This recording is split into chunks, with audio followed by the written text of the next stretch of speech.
Buenas tardes. Toda la jornada se habló del juicio increíble, absurdo, insólito, usted póngale el adjetivo que le parezca, a Cristina Fernández de Kirchner en la causa Vialidad. Todos sabemos qué hay detrás, pero más específicamente lo dijo la propia vicepresidenta. En esa dirección es como los medios de comunicación hegemónicos comenzaron a anticipar, cual modernos Nostradamus, cómo iba a fallar la Corte de los Cuatro en la causa fraguada y conocida mediáticamente como Vialidad u Obra Pública. La misma en la que, con calendario electoral en mano, iniciaron el juicio oral el 21 de mayo del 2019, exactamente un mes antes de que cerraran las listas para las elecciones presidenciales.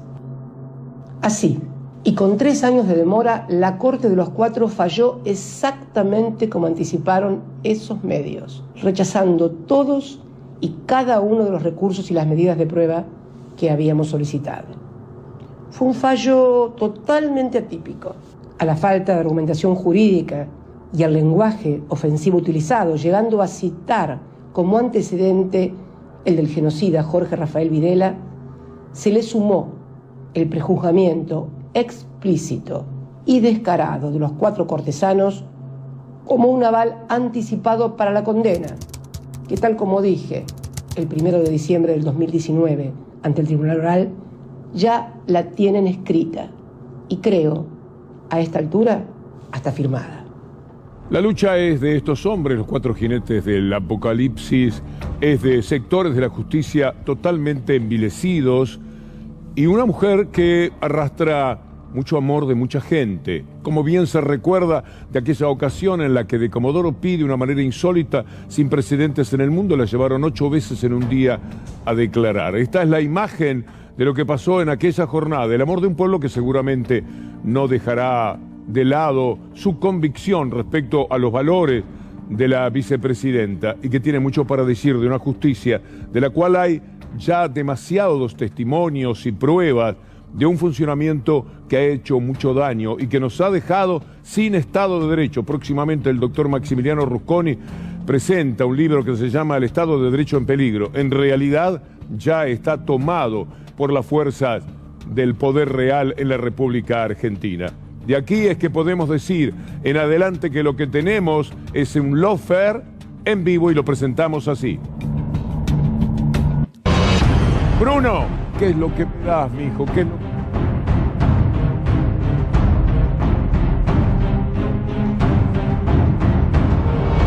Lawfare en vivo, esto es una televisación en directo que se está haciendo de un fiscal que payasescamente actúa de acuerdo a como ya habían dicho que iba a actuar. Nunca en su vida, quienes lo conocen lo saben muy bien, había procedido de esta manera, con ese énfasis, esa grandilocuencia, esa capacidad para insultar sin decir nada, eso que se permite de hablar de una causa en la que no importan las pruebas, y lo van a ver ustedes en el transcurso de nuestro programa, hablar de que el sentido común es lo que acusa a Cristina Fernández de Kirchner. Naturalmente, un sentido común generado, creado, llevado adelante, impulsado por medios de comunicación que son parte de ese lawfare, como Luciani, el fiscal en cuestión, y los diarios más importantes que hace mucho tiempo están reclamando este juicio por interés político que también van a ver plenamente manifestado de los sectores de la derecha en la Argentina. Vamos a empezar el recorrido con algo que ocurrió en 2019,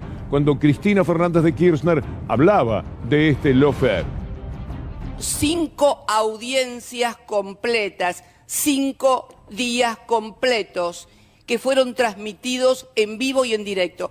Y la señorita que dirige aquella cámara y el señor que dirige la otra, oportunamente durante los 5 días, en los pasajes más escabrosos del guión fiscal, apuntaban a mi cara, a la de Beraldi, a la del resto de los acusados.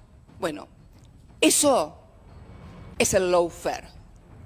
Eso es que los medios de comunicación publiciten y hagan conocer a la población cosas que no figuran en el expediente, ni que han sido probadas en el expediente, ni que constituyen delitos para conformar una opinión pública.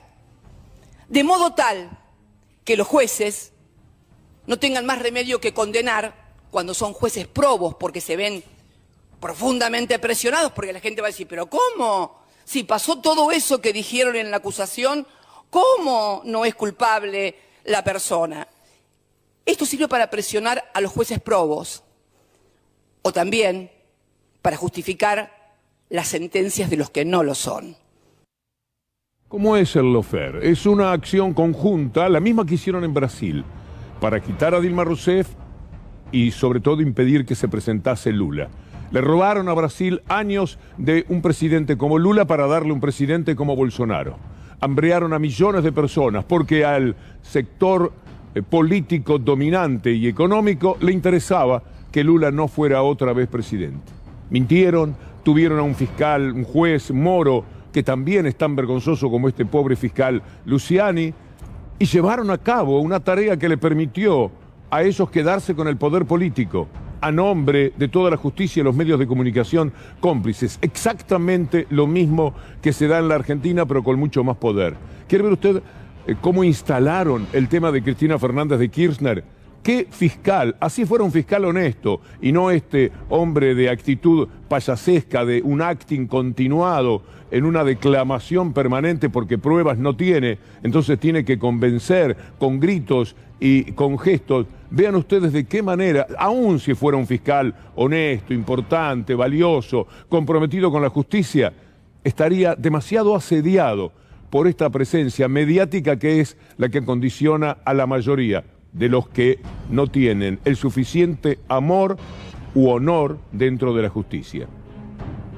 Un verdadero show inunda la opinión pública.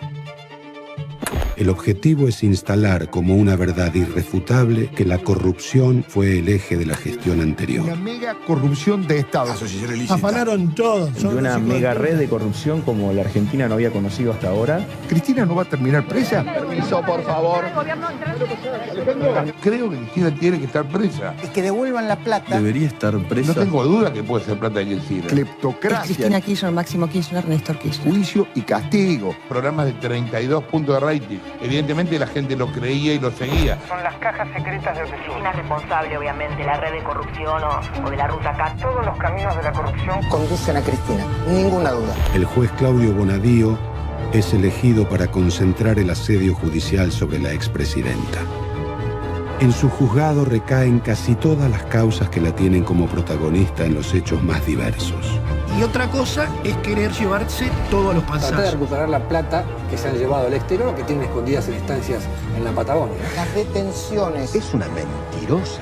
no van a parar Pobre vieja enferma. hasta que la expresidenta ¿Y no va a ir nadie preso? sea procesada, condenada y privada de su libertad. Que los metan presos. Conducir a la expresidenta de la cárcel. Esta indagatoria, bueno, acaba de ser citada a indagatoria, es decir, como imputada. Sumas millonarias de las cuales no se puede conocer su origen. La causa que más preocupa a Cristina. Allí la va a estar esperando Claudio Bonadío. Con la obra pública Asociación entre ilícita. los años. Asociación ilícita. Cristina, Alex Giovanoli. 20.000 millones. No me lo dijo él, pero la fuente que me lo dijo es irreprochable. Millonarias de las cuales no se puede conocer su origen.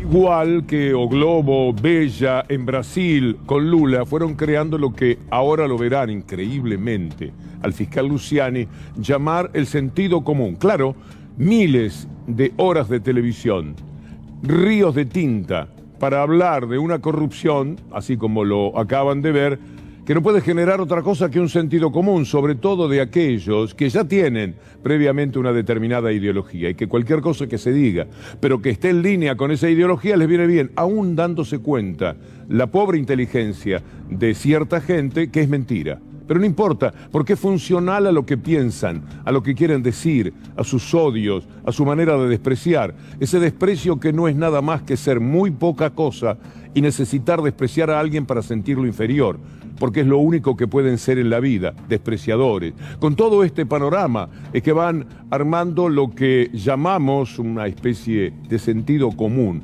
que es a lo que verán a ustedes ahora a continuación, apela el fiscal Luciani, no a pruebas, porque no las tiene, al sentido común creado por lo que ustedes acaban de observar recién. Había una férrea estructura conformada por las más altas jerarquías del Estado Nacional, que justamente coadyuvó el plan criminal en desmedro del correcto empleo de los fondos del erario. Se trató, señores jueces, ni más ni menos, de la creación de una poderosa estructura que se planeó, se gestó y se enquistó de manera permanente cuando Néstor Kirchner asumió como presidente de la Nación. Y esto se logró porque así estaba premeditado por quienes ostentaban un poder real en la administración pública. La circunstancia que Cristina Fernández niegue ser amiga de Lázaro Báez, tal como lo ha expresado enfáticamente en este juicio, e incluso acusando sin mayores fundamentos a los integrantes del tribunal a ser los jueces del lawfare, no cambia absolutamente nada la situación. Y todo esto se logró porque era parte del plan trazado por los miembros de la organización. Cualquier otra explicación que se le quiera dar atenta al sentido común y a la lógica, más allá de que también nosotros lo vamos a acreditar en este alegato. Un atentado con el sentido común, refutar lo que este hombre dice muy enfáticamente. Naturalmente está actuando para medios que ya anunciaban, y se lo vamos a mostrar más adelante, cómo iba a proceder.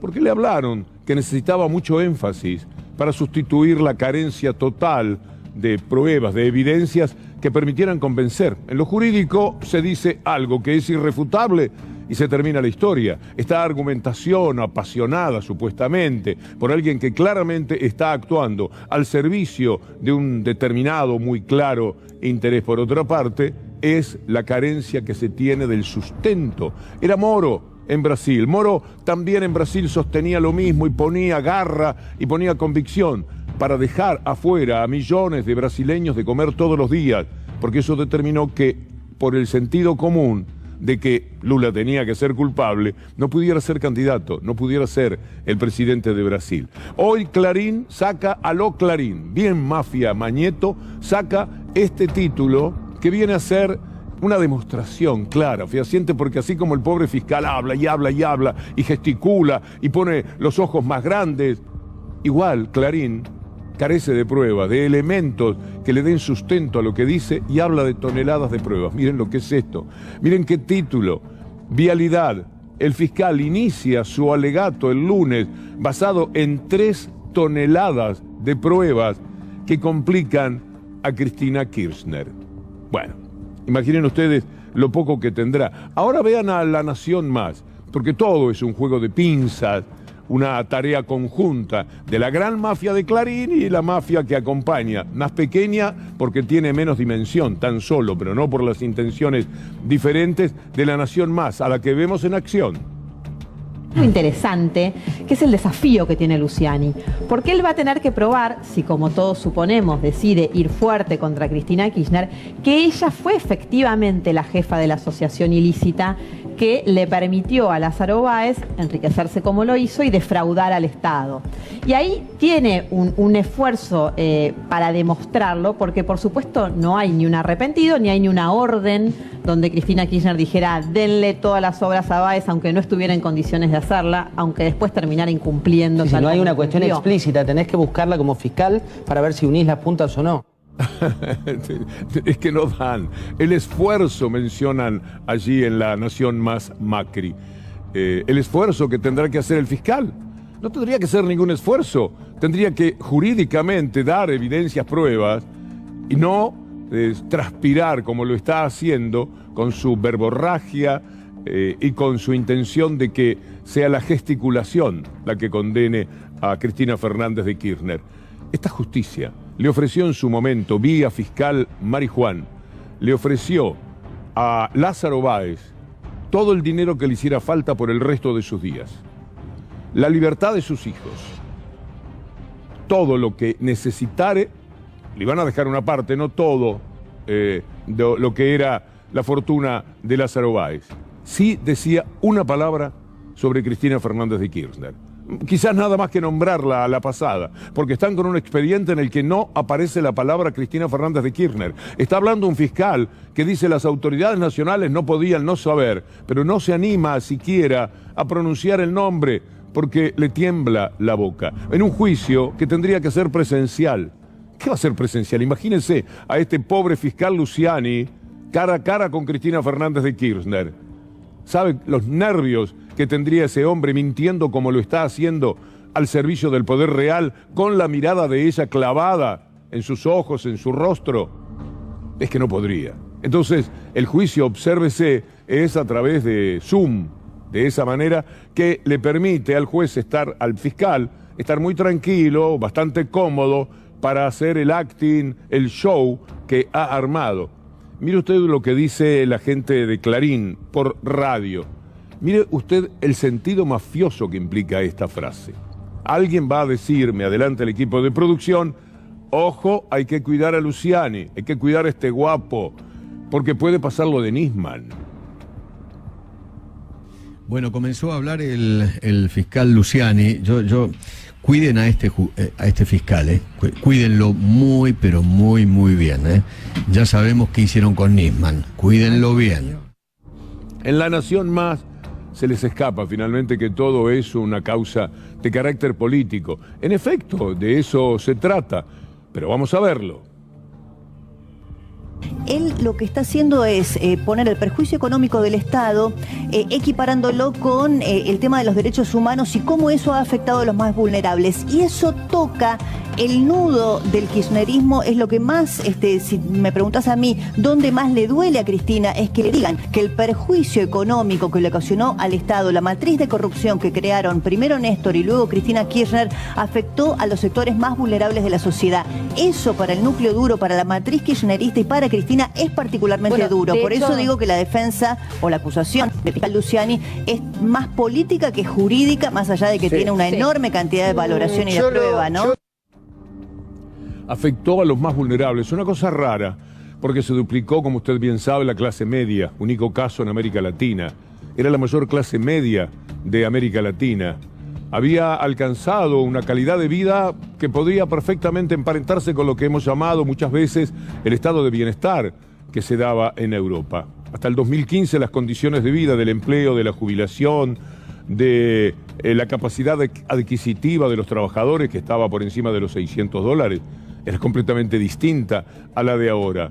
Si hubo algo, no perjudicó a esos vulnerables, como intenta decirse en el canal de Macri. No es verdad para nada.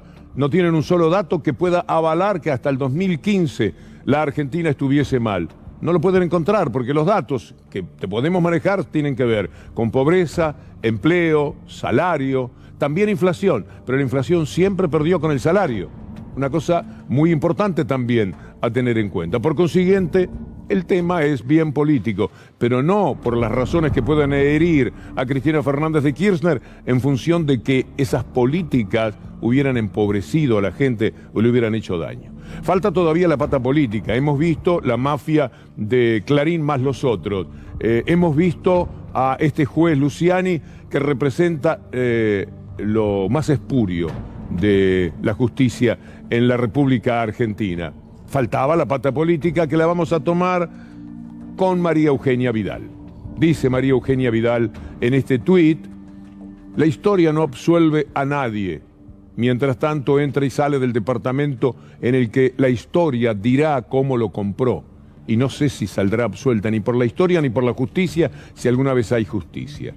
En una Argentina que se desangra después de 4 años de gobierno neoliberal y de una pandemia, es reparador ver que llegó el juicio y que hay personas en el Poder Judicial dispuestas a hacer su trabajo sin importar quién esté en el banquillo. No les importa si es Macri, al que liberaron de 4 causas en las últimas semanas, así de sencillo, o si es Cristina Fernández de Kirchner. Eso, de verdad, esos son incapaces de mirar a quién están juzgando, a quién están evaluando. No piensa de esa manera cuando se habla de pruebas la doctora Natalia Salvo. El juicio de vialidad es la expresión sintomática más cabal de lo que fue la persecución judicial, lo del famoso lawfare. Y esto es porque estamos tan acostumbrados, lamentablemente, en que este tipo de causas se inicien y continúen y prosigan sin pruebas que acrediten la versión de la acusación. Acá lo que se debate es el supuesto beneficio que hubo para Lazo Báez para la construcción de 51 rutas en Santa Cruz de 81. Se peritaron 5, una auditoría auditoría que solicitó el mismo macrismo.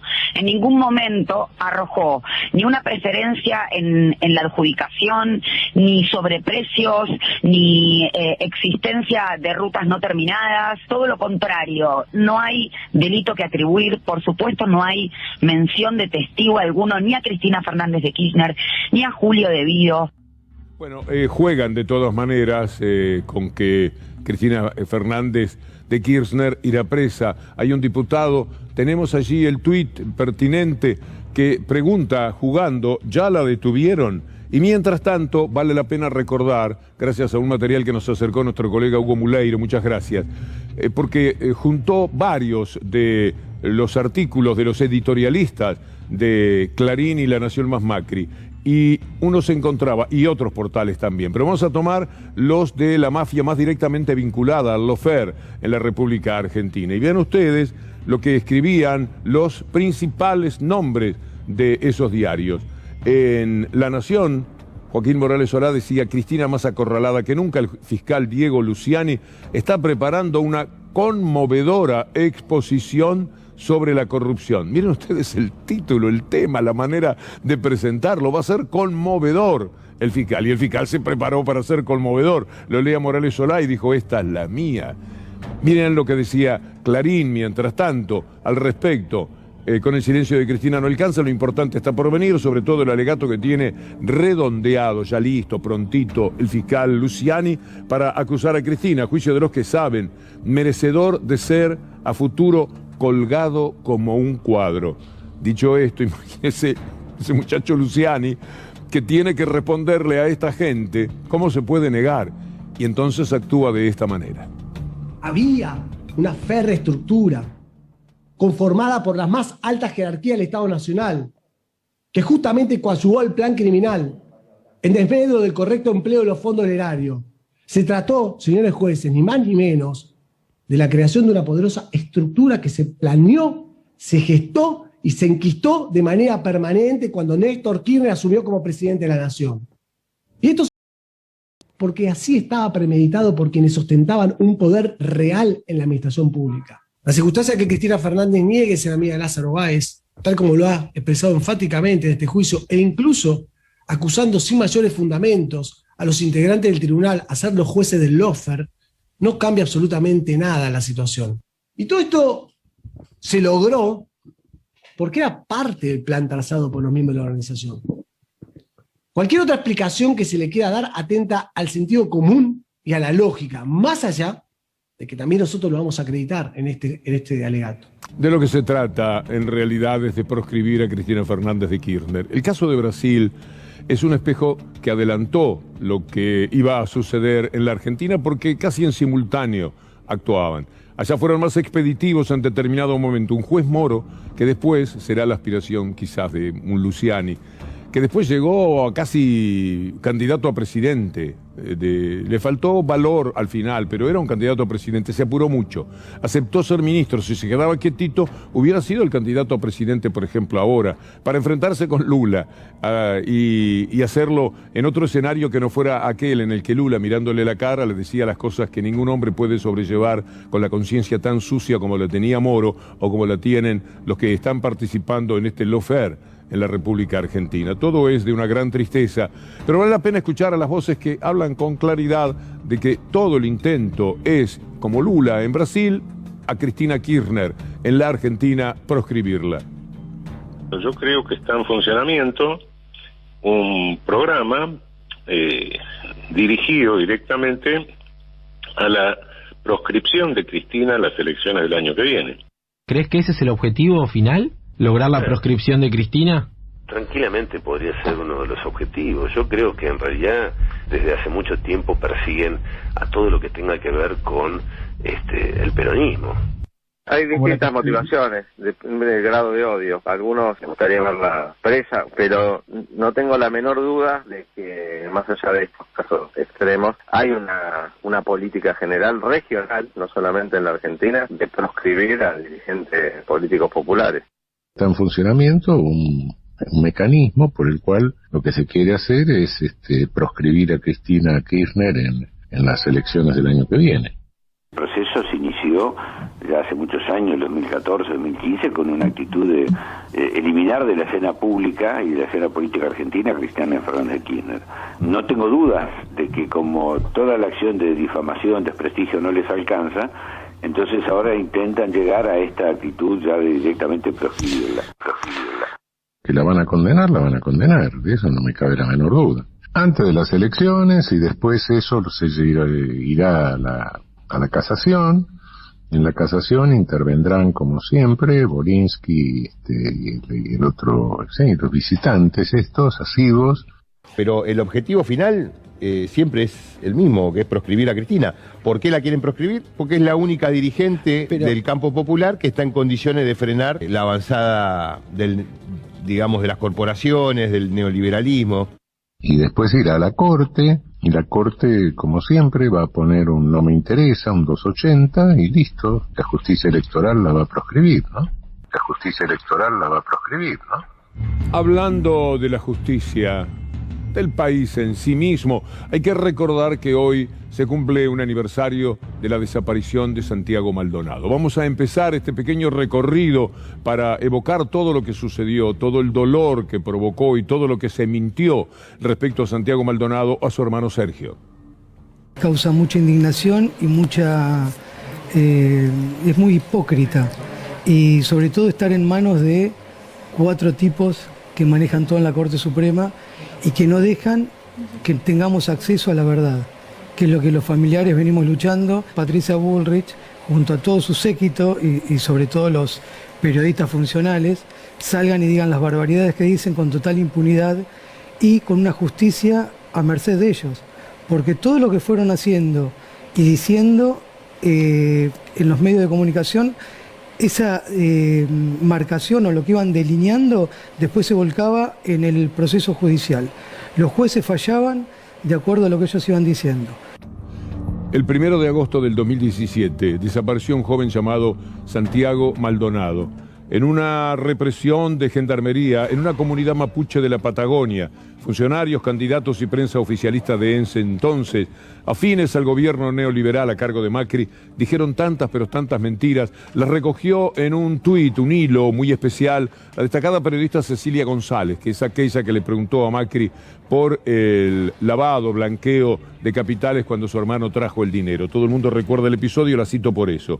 Dice que Santiago ni siquiera había estado en la protesta, mintieron, eso fue lo primero. Que un camionero lo había llevado a Entre Ríos, que estaba escondido a propósito, que lo habían secuestrado los mapuches terroristas, anarquistas y separatistas financiados por ingleses, por las FARC, por la guerrilla kurda y por ETA. Todo esto mintieron Clarín y La Nación. Que era el muchacho filmado mientras compraban un negocio de Entre Ríos, ¿se acuerdan ustedes de eso?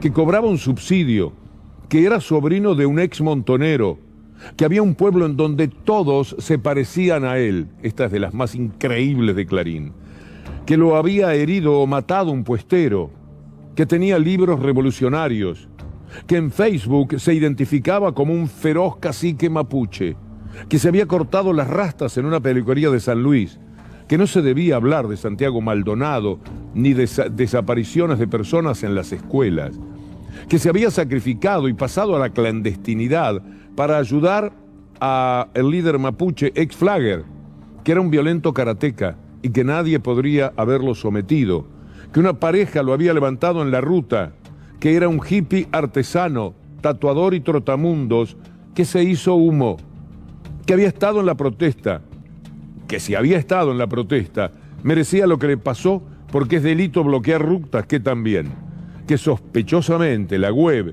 santiagomaldonado.com se había abierto antes de la represión del 1 de agosto. Mentían que su desaparición era un montaje del kirchnerismo, que lo más probable era que un gendarme suelto le hubiera golpeado y herido gravemente, que a lo mejor habían sido 3 gendarmes o 7 o 10. Esto hacían. Que si preguntabas por Santiago Maldonado, eras kirchnerista, que usaba varios documentos de identidad con diferentes nombres, que se había escondido en Uruguay, mintieron, que su hermano Germán era en realidad Santiago, que su hermano Sergio había escondido un teléfono y una maleta, que Santiago nunca había existido. que había 20% de probabilidades de que estuviera en Chile, que el cuerpo se había conservado gracias a las bajas temperaturas, como Walt Disney todo era mentira, mentiras para desviar la atención de lo verdaderamente grave. Un joven había desaparecido durante una represión policial 78 días después. Su cuerpo apareció flotando en un río. Imágenes de la marcha de hoy, llevada a cabo por distintas organizaciones, porque las mentiras nunca se detuvieron. El macrismo respiró con alivio y con el cadáver de Santiago todavía en la morgue, una familia y gran parte del país de luto, el expresidente celebró con globos y papelitos su triunfo en las legislativas de ese año y se justificó diciendo era un día muy especial para los argentinos. Macri también le dijo a la periodista que entendía a la madre de Santiago y comparó el caso con la muerte de su hermana, que no tenía absolutamente nada que ver. Cecilia González habla de cómo al macrismo le alcanza con su versión de que Santiago se ahogó solo. Jamás mencionan la represión ni todas las mentiras que difundieron con la ayuda de los medios amigos. Si no escondían nada, ¿por qué mintieron tanto? ¿Por qué mintieron tanto? Acabo de enumerar 30, 40 mentiras que fueron sostenidas cada una de ellas por lo menos una semana en los diarios Clarín y La Nación. ¿Por qué tanto interés en obstaculizar la investigación? A pesar de todo, la prensa canalla no puede cantar victoria. El duelo colectivo persiste. Un sector de la sociedad al que estamos viendo ahí acompaña a la familia y pelea contra versiones que culpan a víctimas de sus tragedias. Los demás, como bien dijo Sergio Maldonado, los demás que pasen música.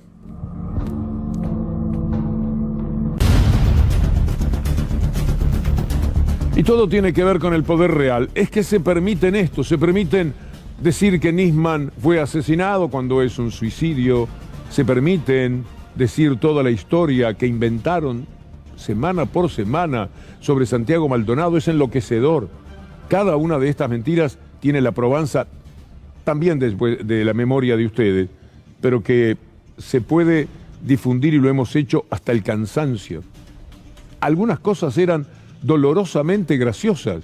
Inventaron para ubicarlo en algún lado a Santiago Maldonado que en una ciudad vivían todas personas parecidas a él. Esto es inadmisible presentarlo a la supuesta inteligencia de sus lectores y teleespectadores, pero lo hicieron. Ese es el poder real, el que se lleva todo por delante, el que no repara en nada y el que siempre tiene un fin económico. Mire usted la tapa de página 12 de hoy. Esto que es verdad, una cuestión absolutamente irrefutable, es también demostración de lo que está sucediendo en la Argentina y por qué vivimos dentro de una auténtica infamia del lawfare. 8 empresas concentran el 84% de las ventas al exterior y 6 de ellas son extranjeras. A nadie le importa del poder real local porque son parte del poder real internacional. 50 denuncias por contrabando, elusión impositiva, evasión, subfacturación. Contrabando, mire cómo contrabandean. Vamos a ver la información pertinente, todas las hacen, eluden la responsabilidad fiscal, no pagan. Ahí están las 8 empresas. Tenemos que ir a lo que dijo Pino. Bueno, pero quería también lo del contrabando. Ahí está. Bueno, está mencionado el contrabando, pero queríamos algunas cifras que hemos dado en el pasado inmediato, la semana anterior. Escuchemos a Pino decir que el que especula no es el sojero que tiene la soja en los silobolsas. El que especula en realidad es el gobierno. Cuando el productor quiere pagar los insumos que necesita para producir, se encuentra con un dólar que vale más o menos 300 pesos. Pero cuando más tarde va a vender lo producido, cobra un dólar que vale 130. Además de todo esto, pagamos derechos de exportación. De modo que un ejemplo, en el caso de la soja, el valor de ese dólar que recibimos los productores es de menos de 100 pesos. Parece mentira que hace pocos días nos hayan acusado de especuladores. El rol del especulador lo tiene el Estado, señores. Hablan siempre, por supuesto, del dólar porque es aquello que les permite, con sus golpes de mercados, etcétera, multiplicar sus ganancias, que son fabulosas. Les hemos mostrado a ustedes los números de las ganancias del campo. Todos los números que da este señor están confrontando con la realidad de la brutalidad de sus ganancias.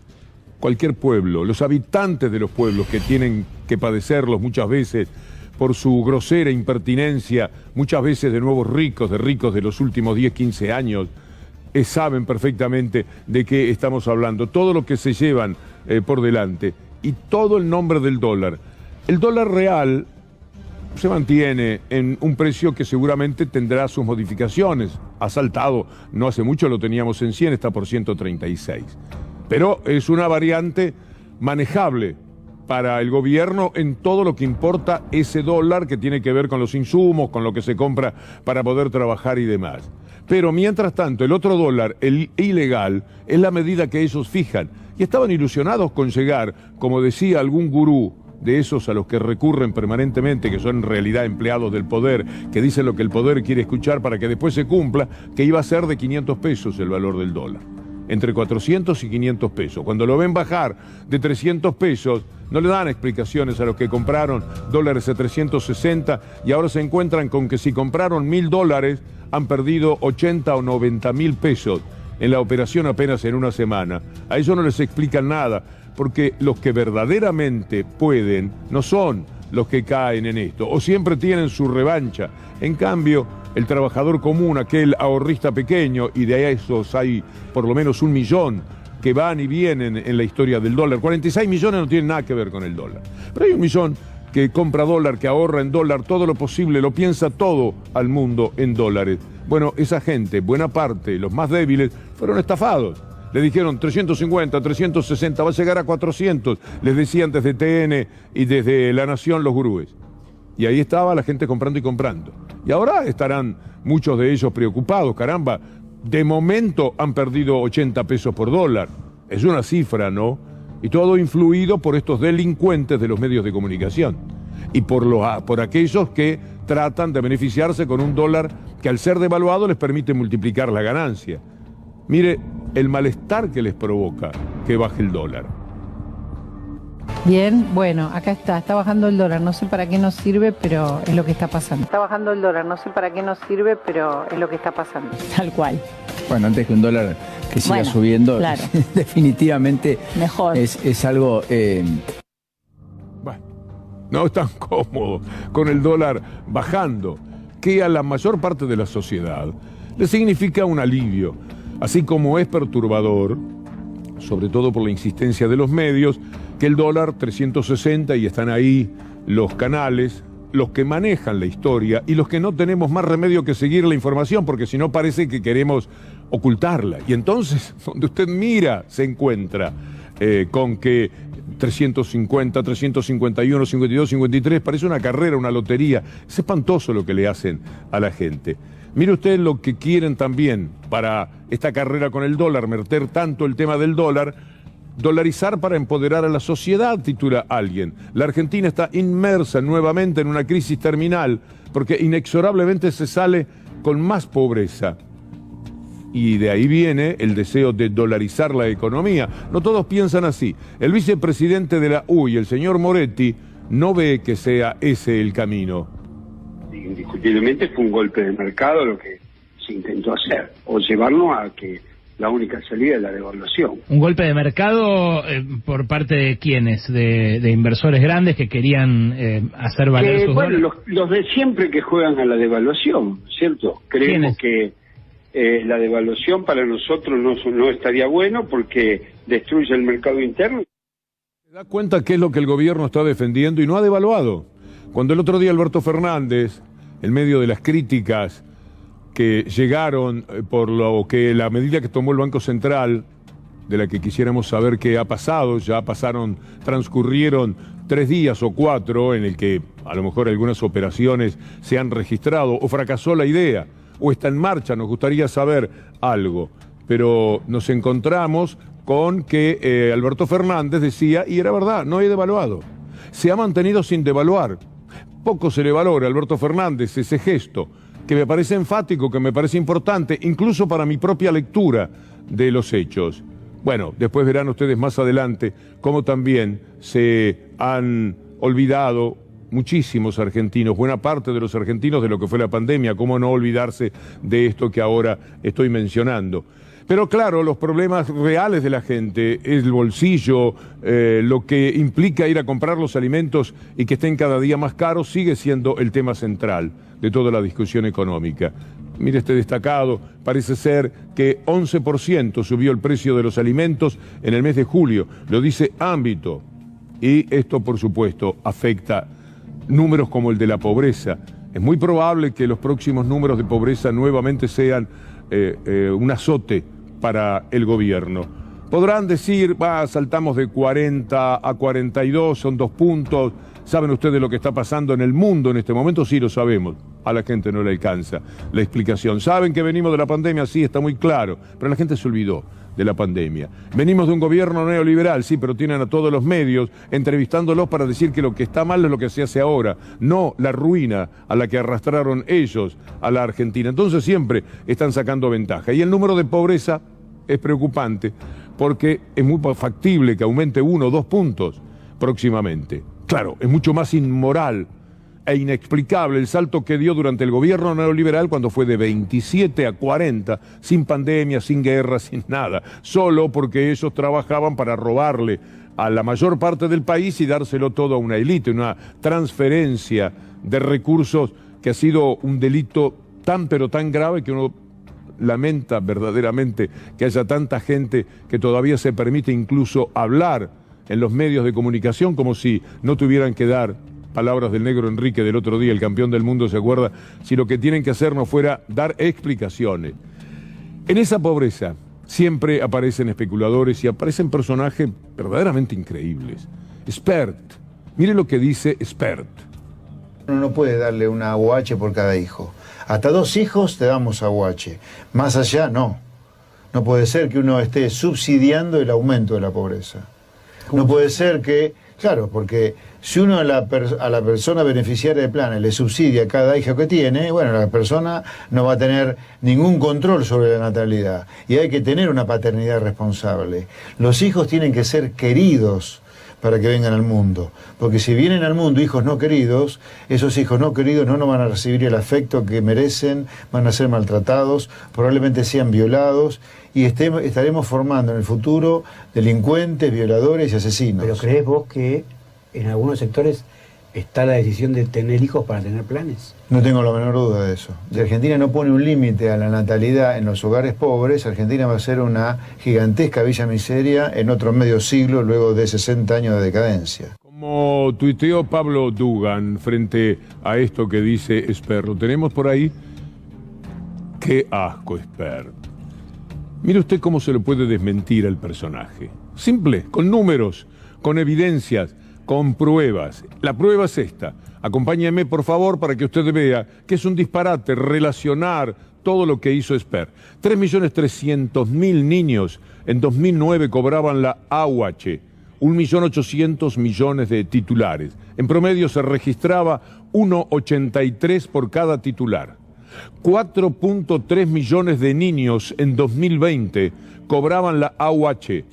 11 años después, 2.4 millones de titulares. El promedio de cantidad de hijos, 1,76 por cada titular. ¿Usted se da cuenta cómo pueden decir algo que es tan inhumano, tan irrespetuoso, tan doloroso, sentado, muy campante? Como dice Dugan, ¡qué asco! De verdad, otra expresión a uno no le surge. Porque la gente cree que efectivamente hay quienes tienen hijos para poder cobrar el humilde salario de la UH. Y entonces lo promocionan, lo dicen, lo pregonan, lo sacan en títulos de Clarín y de Nación. La mafia colabora con esta idea y después hasta personas que tienen la obligación de estar informados como Spert lo repiten. Él no tiene la menor idea, jamás pidió un número, jamás se asesoró evidentemente sobre este tema, porque si no por lo menos lo evitaría. Se nutren de las informaciones que reciben de estos diarios miserables, de estos medios de comunicación delincuenciales, que asesinan al periodismo. Y entonces dice esto, que no lo puede sostener, Pongamos la placa otra vez y con eso, si quieren, nos vamos a la pausa si estamos mal de tiempo, porque me importa muchísimo que tomen nota. En el año 2009, el promedio por cada titular en hijos era 1.83. 11 años después, en 2020, último número que tenemos, era 1.76, o sea, menos. Pero siempre van con eso. Mire, hace 25 años yo escribí un libro por el que tengo mucho aprecio. Se llama Un grito en el desierto, 1997, donde se encuentran hombres en estado casi animal de tanta pobreza. El poder es capaz de avanzar hasta esterilizar mujeres para que no sigan pariendo hijos. Por unos trozos de pan o algo de sopa se chantajea a indefensas mujeres. Esto sucedía en Perú hace 25 años. Esta es, de alguna forma, la realidad a la que nos arrastra el capitalismo y este tipo de voceros, que son demasiado inhumanos. De verdad, si han sido buenos hijos e hijos queridos, deberían pensar de otra manera sobre el tema de los hijos. Vamos a hacer una pausa y enseguida volvemos con un desarrollo que, bueno, no nos va a alcanzar el tiempo, pero nos provoca mucha inquietud poder compartir con ustedes. El poder real. Me gustaría volver a la placa de presentación un instante, así un fogonazo, porque quiero decirle gracias a toda la gente de gráfica del canal, que trabaja de una manera admirable. Poco podríamos hacer para mejorar nuestro contacto con ustedes. Tenemos el nuevo enfoque gráfico del canal. Sí, ahí está, ya, listo. Quería decirles por esto a todos mis compañeros de la parte gráfica, muchísimas gracias.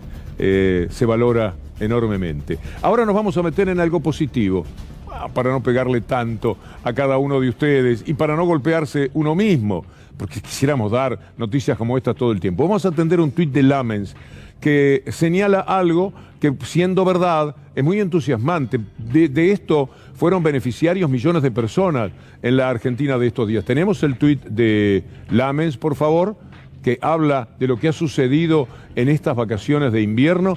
Ya no es recuperación, dice. Se golpea el pecho, está bien, tiene razón. Es crecimiento del turismo en todo el país. Vamos a dar algunos datos. Vamos a ponerlo también en forma gráfica, lo que se da en estos momentos con lo que ha sucedido durante las vacaciones de invierno. ¿Tenemos los datos? Vamos con ellos, porque son ilustrativos de una situación muy beneficiosa. 5 millones de turistas viajaron por el país. 5 millones, más del 10% de los habitantes. 5 millones de personas. 15.900.000, digamos 16 millones de personas por el país se movilizaron entre excursionistas y turistas. 147.000 millones gastaron en las ciudades que forman parte del circuito turístico nacional. Lo dice la gente de CAME. 420.000 turistas extranjeros ingresaron al país en esta temporada de invierno. Eso está bien, pero se depende un poco más de lo internacional. El mérito es tener un país que los llama de esa manera y que les da muy buenos servicios turísticos. Vacaciones de invierno con turismo récord, dice nuestra gente que nos va acompañando permanentemente. Mire esto, 95% de ocupación, 95%, alcanzó San Carlos de Bariloche. Completaron las 38.000 plazas disponibles. Está bien, usted dirá, Bariloche, pero hay que poder ir. Hay que tener la posibilidad de hacerlo para disfrutar del Yayao y de tantos lugares. El Hotel 6 de la Unidad Turística de Chapadmalal es lo que acabamos de ver. 15 años estuvo cerrado el Hotel 6 de la Unidad Turística de Chapadmalal. Mire usted, ahora está en actividad. Mire el movimiento que ha tenido en este tiempo. Es bueno que lo sepa. Creo que usted en este momento puede sentir una forma de alivio. Entra más oxígeno en el cuerpo. 185 millones se invirtieron en instalaciones sanitarias y eléctricas, carpintería, reparación de techos, pintura y condiciones de accesibilidad. Esto también vale muchísimo. Ocurre aquello que en su momento dijo Cristina Fernández de Kirchner sobre el previaje. Y también me quedé con el previaje de Javier, una excelente política del Gobierno Nacional como respuesta para afrontar la devastación que sufrió el sector turístico después de más de un año de parálisis absoluta. Y yo quiero detenerme un poco porque no conozco empresario, No conozco inversionista que no reconozca en el previaje una excelente decisión del gobierno. Y por ahí uno se encuentra con algún empresario que le dice, no, porque el déficit fiscal o la emisión, pero el previaje está buenísimo. Bueno. El príncipe Carlos, heredero al trono británico, aceptó en 2013 un donativo de $1 millón. Bueno, esto es un adelanto, muy bien. Estamos como vendiendo lo que queremos compartir con ustedes sobre el poder real. Ya que apareció el príncipe Carlos, el que se ha televisado su matrimonio, su divorcio, su nuevo matrimonio, los hijos que se casan. Próximamente tendremos a los nietos en ese sentido muy colonizado que se tiene aquí con respecto de una manera muy particular a Inglaterra. Nos haga lo que nos haga Inglaterra, para un sector de la sociedad muy cipayo es Inglaterra. Es como un sueño, es como una cuestión aspiracional que tienen con Londres y con todo. No les importa que sean piratas, no les importa que hayan matado a argentinos, no les importa que hayan robado una isla, nada. Está todo bien. Al mundo entero lo han robado, pero el príncipe Carlos es un amor de persona. Incluso, y esto es lo que le queremos contar, en este video, recibió 1.900.000 liras, de parte de Bin Laden. Tan malo como es Bin Laden, ¿no? Un donativo de 1.200.000 euros para sus organizaciones benéficas de la familia del terrorista saudí Osama Bin Laden, según el periódico The Sunday Times. Según el Times, Carlos se reunió con Bakr Bin Laden, el patriarca actual de la rica familia saudita, en su palacio de Clarence House en Londres el 30 de octubre de 2013, 2 años después de la muerte de Osama Bin Laden. El heredero aceptó el donativo pese al consejo expreso de varios asesores que le advirtieron de que podría... Tan malo como es, pero al príncipe Carlos le gustaba muchísimo que Bin Laden fuera generoso. Quiero mostrarle ahora estas cosas increíbles del poder real. Vamos a tomar ejemplos de acá y de afuera. Vamos a tomar el avión. ¿Usted no se ha preguntado últimamente por el avión? El famoso avión de Emtrasur. Hace 2 meses que está el avión ahí. No le pudieron encontrar nada. A ninguno de los pasajeros, son 19, no encuentran nada. Es una vergüenza lo que está sucediendo. Raptó un avión la justicia de la Argentina a nombre de la Embajada de Israel, de la Embajada de Estados Unidos, de Clarín y Nación, de la DAIA y la AMIA. No hay explicación posible. Nada ha ocurrido con respecto al avión, nada absolutamente. Caminan por las calles tranquilamente los habitantes, porque no, buscando salir de pesca, no han podido probar absolutamente nada, porque es ya evidente que nada hay. Pero como tienen que reactualizar lo de Nisman para ver si les vuelve a dar algún rendimiento, como tienen que hacer pensar en el memorándum, que fue lo único que se intentó, no exitosamente porque ni siquiera empezó a hacerse, para ver si alguien decía algo. Tienen ahora el enorme problema de que el propio Mossad se desmiente y desmiente todo lo que, o buena parte de lo que hasta ahora se ha creído, y resulta que, lo dice el Mossad de Israel, los iraníes de la embajada de Irán, Rabani y todo, no tenían nada que ver, pero nada que ver, lo dice el Mossad. Están tan desconcertados, pero lo mismo se quedan con el avión. Eso es poder. Eso es el poder real. Le quiero dar otro ejemplo de lo que es el poder real. Mire usted lo que ocurre con el oro de Venezuela. Venezuela no puede acceder a sus reservas. No es que se las han dado ya a Guaidó, pero se las van a dar. Es decir, en el Reino Unido, la justicia de Gran Bretaña dice, no son una democracia. No tienen una prueba, no tienen ningún elemento, se les antoja decir a Estados Unidos y a ellos que como no son una democracia, el oro que Venezuela, por la tristeza de que siempre estamos dependiendo del norte, entregó para que lo cuidaran, no se lo quieren dar a Maduro. Y es mucha plata. Lo guardan por si Guaidó efectivamente consigue ser el presidente. Ocurre que hasta Estados Unidos, cuando tiene que negociar por el petróleo en estas semanas, va y habla con Maduro y no con Guaidó, porque Guaidó es una inexistencia. Parte de la demostración del poder real. ¿Quiere lo último sobre poder real? Lo de Bloomberg. Es muy interesante. Yo le decía el viernes, trabaje de ciudadano y busque esa información. Los 50 más ricos de Estados Unidos, Forbes lo cuenta, tienen más dinero que 165 millones de personas. ¿Usted lo puede creer? Este es el mundo que quieren la sociedad rural con Patillas Pino, el que quiere Clarín con Mañeto, el que quieren los Aguirre. Ponelo un instante más, porque quiero que la gente reflexione, aunque sea un instante. 50 personas tienen lo que 165 millones de personas. Es inadmisible. El otro título marcaba mejor la cantidad de gente. Ha llegado ya Gustavo Silvestre, está todo listo para que presentemos a Minuto 1, perdón. Está Juan Amorín, muy admirado por quien les habla, el querido Juan Amorín, va a presentar entonces el Minuto 1. Nosotros volvemos mañana después del diario con un enorme gusto, como siempre. Gracias a Ana Genia Sánchez, a Julián Capazo, a nuestro equipo de producción. Fede Ferro está transferido al diario de momento. Lo extrañamos y le mandamos un gran abrazo. Y Juanpi Montes Onganía, de la dinastía de Charlie Montes Onganía. Amigos, gracias y hasta mañana si Dios quiere.